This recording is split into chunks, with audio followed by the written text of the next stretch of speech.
بسم اللہ الرحمن الرحیم۔ کیا آپ نے ان لوگوں کو نہیں دیکھا جن سے کہا گیا تھا کہ اپنے ہاتھوں کو روکے رکھو اور نماز پابندی سے پڑھتے رہو اور زکوٰۃ دیتے رہو، پھر جب ان پر جہاد فرض کر دیا گیا تو بعض ان میں سے لوگوں سے ایسے ڈرنے لگے جیسے اللہ سے ڈرتے ہیں، بلکہ اس سے بھی زیادہ، اور کہنے لگے اے ہمارے رب، تو نے ہم پر جہاد کیوں فرض کیا اور تھوڑی مہلت کیوں نہ دی؟ کہہ دو کہ دنیا کا فائدہ بہت تھوڑا ہے اور بہت اچھی چیز تو پرہیزگار کے لیے آخرت ہی ہے۔ وہاں تم پر ایک تاگے کے برابر بھی ظلم نہ ہوگا۔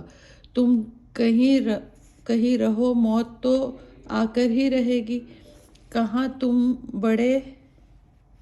بڑے مضبوط قلعوں میں رہو، اور اگر ان کو فائدہ ہوتا ہے تو کہتے ہیں کہ یہ تو اللہ کی طرف سے ہے، اگر کوئی نقصان ہوتا ہے تو کہتے ہیں یہ آپ رسول سے ہے۔ کہہ دیجئے کہ رنج و راحت سب اللہ ہی کی طرف سے ہے۔ ان لوگوں کو کیا ہو گیا ہے، اتنی سی بات بھی نہیں سمجھ سکتے؟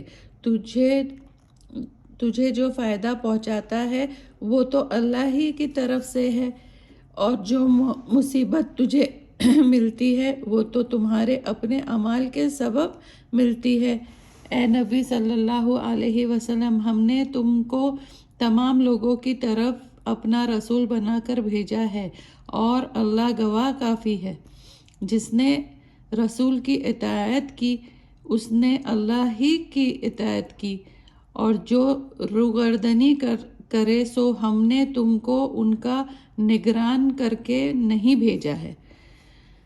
اور یہ لوگ کہتے ہیں کہ ہمارا کام اطاعت کرنا ہے، پھر جب تمہارے پاس سے باہر جاتے ہیں تو ان میں سے بعض لوگ رات کو تمہاری باتوں کے خلاف مشورے کرتے ہیں، اور جو مشورے یہ کرتے ہیں خدا ان کو لکھ لیتا ہے، تو ان کا کچھ خیال نہ کرو اور خدا پر بھروسہ رکھو، اور خدا ہی کافی کارساز ہے۔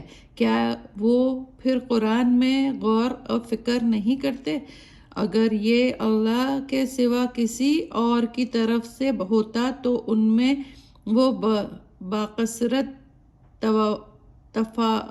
تفاوت پاتے،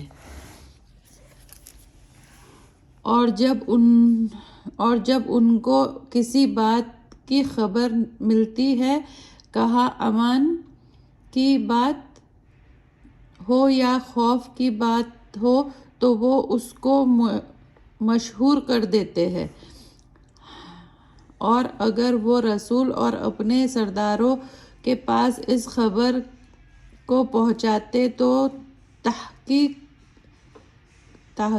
کنندہ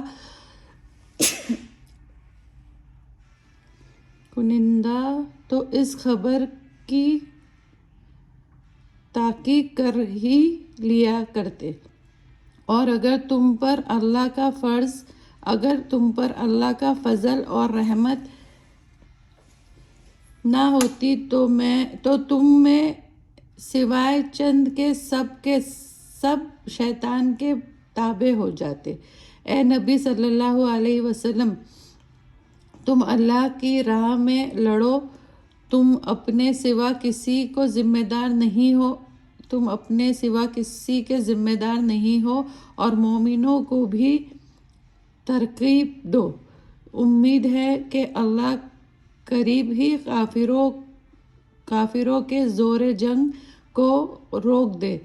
اللہ زور جنگ میں زیادہ سخت ہے اور سزا میں بھی۔ جو اچھی بات کی سفارش کریں گے اس کو بھی ثواب میں حصہ ملے گا، اور جو بری بات کی سفارش کریں گے اس کو اس کے عذاب میں سے ملے گا، اور اللہ تو ہر چیز پر قدرت رکھتا ہے۔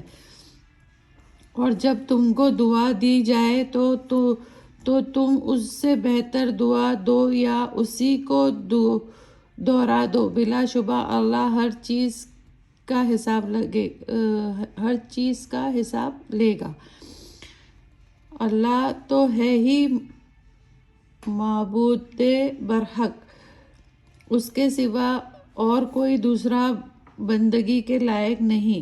وہ قیامت کے دن ضرور تم سب کو جمع کرے گا، اس میں ذرا بھی کوئی شک نہیں ہے، اور اللہ سے زیادہ سچا کون ہو سکتا ہے۔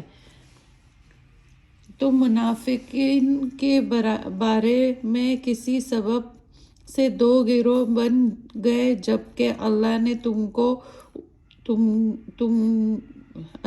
تو ان کو الٹا پھیر دیا ہے بسبب ان کے اعمال کے۔ کیا تم چاہتے ہو کہ ان کو سیدھے راستے پر لاؤ؟ جن کو اللہ نے گمراہ کر دیا ہے، اور جس سے اللہ گمراہ کر دیتا تو تم اس کے لیے کوئی راستہ نہ پا سکو گے۔ کافر تو یہی چاہتے ہیں کہ جس طرح وہ کافر ہے اسی طرح تم کافر ہو کر سب برابر ہو جاؤ، پس تم ان میں سے کسی کو دوست مت بناؤ